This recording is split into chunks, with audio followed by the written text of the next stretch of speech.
Alright, what's going on everybody? Welcome back to another video here on the channel, and today we're going to be talking about a situation involving a YouTuber and Pokimane. I know I've made a lot of videos, I guess, especially already early this year, talking about Pokimane in different situations, but it seems like every single week, right, there's some sort of new drama involving Pokimane. It's actually crazy how much there's already kind of been, I guess, surrounding her this year. We're literally only a month and a few days into the new year, and there's already been like 3 different dramas now with her that have lasted this entire time. Like, it seems like right when it went from 2021 to 2022, Pokimane immediately became like the main topic of the world or something, right? Like, everything started happening. So first there was the whole copyright slash DMCA issue where she was banned for like, I guess 3 days or whatever, because she was streaming copyrighted content, which I believe was Avatar: The Last Airbender, on her stream. It led to a massive, I guess, debate around the entire industry about whether or not these types of things should be allowed. Then there was the Pokimane Gideon situation that unfolded. And then recently another situation kind of came and went.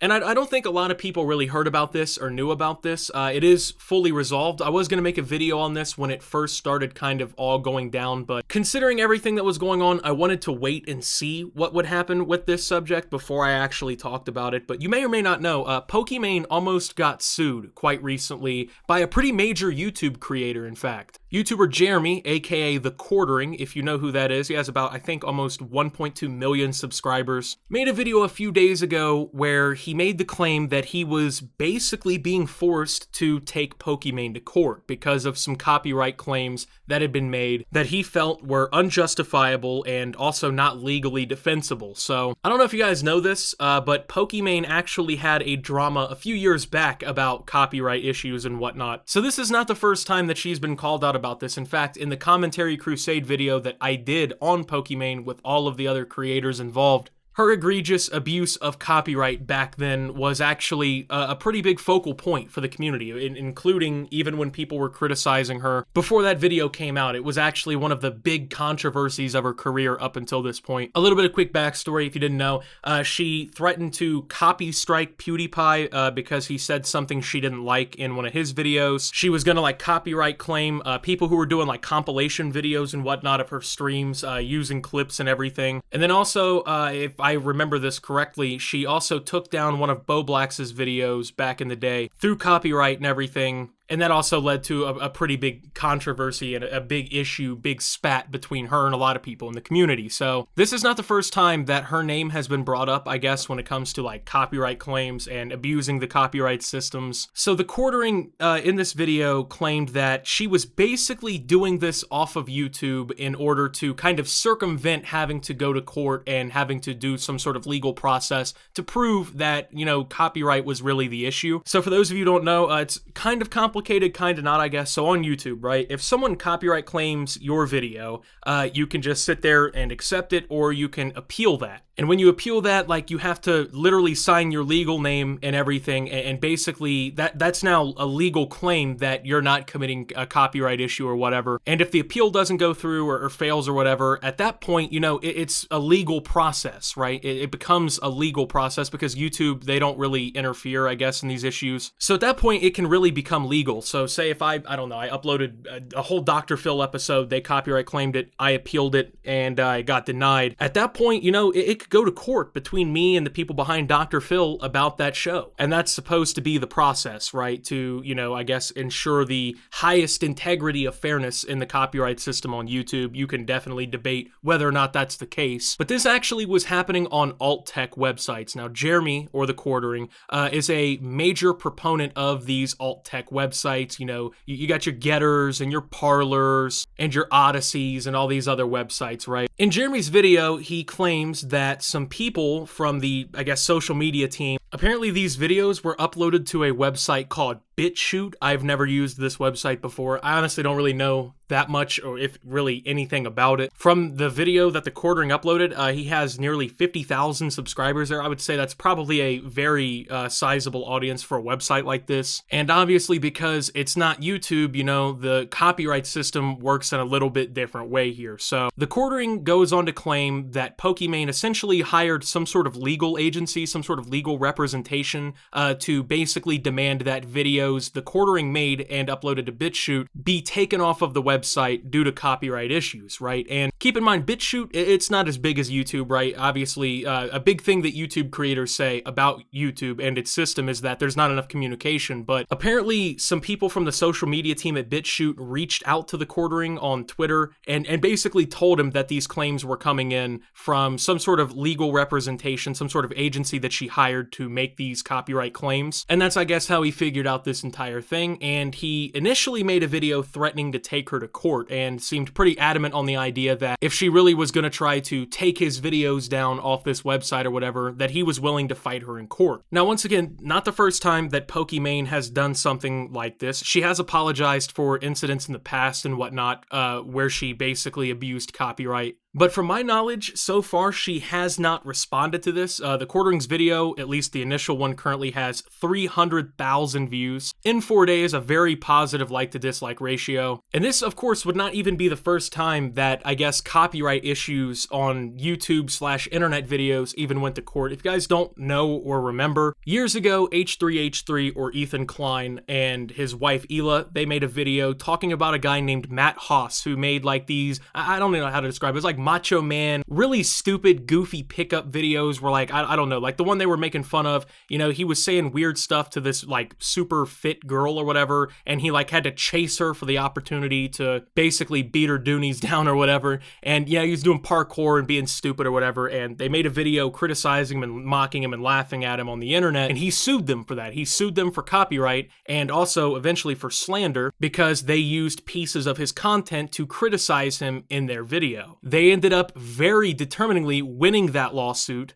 and it actually has become kind of, I guess, like a legal checkpoint in this instance, right? Like, a lot of people on YouTube who have to deal with copyright issues will oftentimes point to the Klein case as something, you know, that highlights that fair use is still upheld on the internet and that you should be allowed to use people's content to criticize them and things like that. Personally, I obviously agree with that. I use fair use all the time. And so this had the potential to turn into a pretty massive thing, right? Like if Pokimane actually had to end up going to court with the quartering over this entire thing, not only would this probably once again be another big legal test for the internet and fair use laws and stuff like that, but also I think it could have extremely damaged her public reputation. I mean, it already happened the first time this whole situation kind of unfolded, or the first few times, I should say. And even though she's apologized for it and it's been years ago, you know, that's still one of the main criticisms that people have historically brought up against her. And this is another instance of this kind of situation happening. And however, though, I guess after, well, I guess two things kind of happened.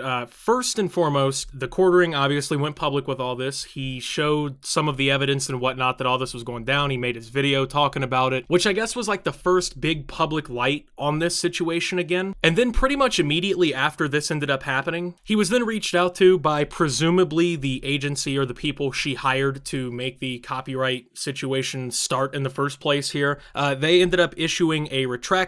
Jeremy Hambly quartering team. We wanted to reach out to let you know the notice was sent in error. This is not within our standard practice, and we have updated our processes to ensure this does not happen again in the future. We apologize for any inconveniences this may have caused and have removed any previous enforcement on these videos. So this company is claiming that this is an error, right? That they didn't, I guess, mean to make this legal threat. They didn't mean to do this. I will say, though, false issues like this happen all the time. I mean, there's been probably a dozen or two times. Of course, I only really upload videos to like Facebook and YouTube, but there's been a couple situations where I've been copyright claimed for something, and when I appeal it or I say something about it, you know, they say, oh, it was an error. We didn't mean to do this. In this situation, though, it's obviously a little bit harder to give Pokimane that benefit of the doubt, because first and foremost, this is a team that is hired, Core Search, according to these emails and from these posts and whatnot that have been shown. So my understanding is this Core Search brand, their entire job basically is to enforce copyright on the internet. So, you know, if you're an established creator or brand or show or something, right, you hire these people they go through all of the major websites and stuff, and they make sure that people aren't violating your copyright. They're not re-uploading your content, right? It makes sense. These companies, they do exist and stuff, but it seems that Pokimane hired them and then this happened. And given the entire history, I guess, that Pokimane kind of has with this subject, it's very, very easy to see, at least for me, why people refuse to give her the benefit of the doubt that this was an accident. She has obviously maliciously done this to multiple people in the past. Even if she has apologized for it, even if it has been years ago and whatnot,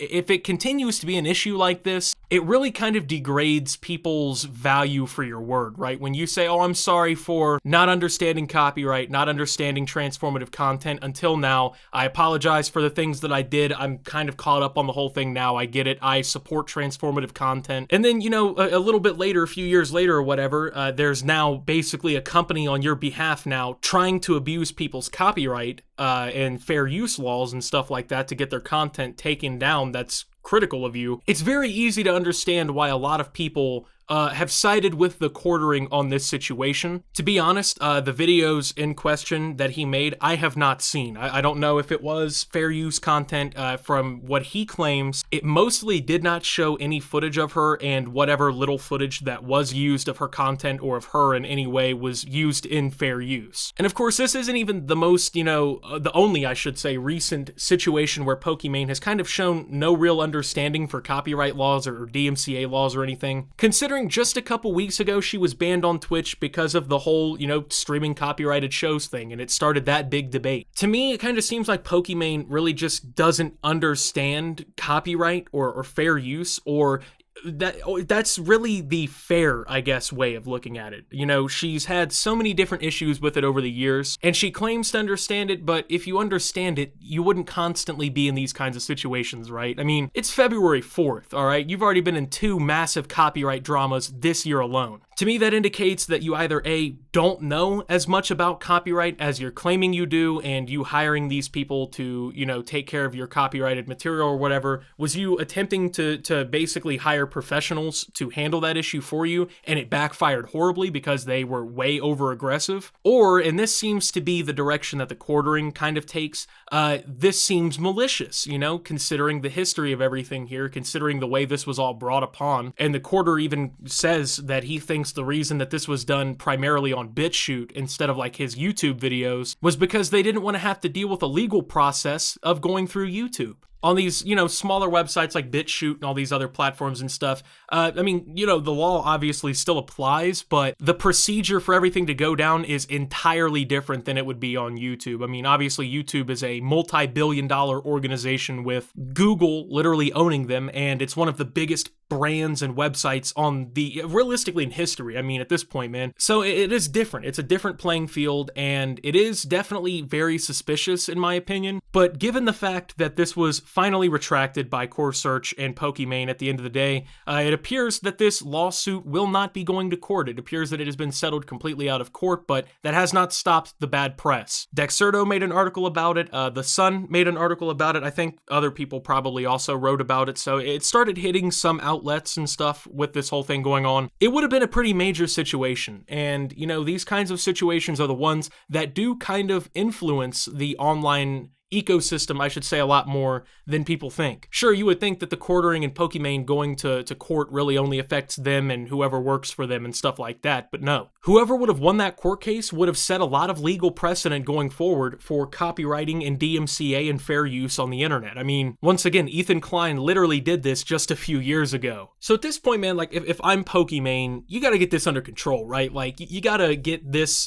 out of the way, because it just constantly, you know, resurfaces every year or so with a new drama. And all these dramas do is kind of just make people a little bit more distrustful, make people think that you're acting completely, you know, sinister and against the best, I guess, interests of the creator community in general. And that is not a good reputation to have online, right? Especially when you're one of the largest creators. Like, she is one of the largest streamers ever. She is one of the largest Twitch streamers even though now there's rumors that she might be coming to YouTube soon. This would have been massive, you know? This might have even honestly been a little bit bigger than the Ethan Klein case in a way. I mean, I think it at least had the potential to be bigger than the Ethan Klein case. That's still like the predominant fair use, I guess, point to for people like me. It's like, oh, you know, the legal precedent's right here, but the quartering in Pokimane very well could have been the next one, right? So honestly, the way to come away from this, I think, obviously, if you're Pokimane,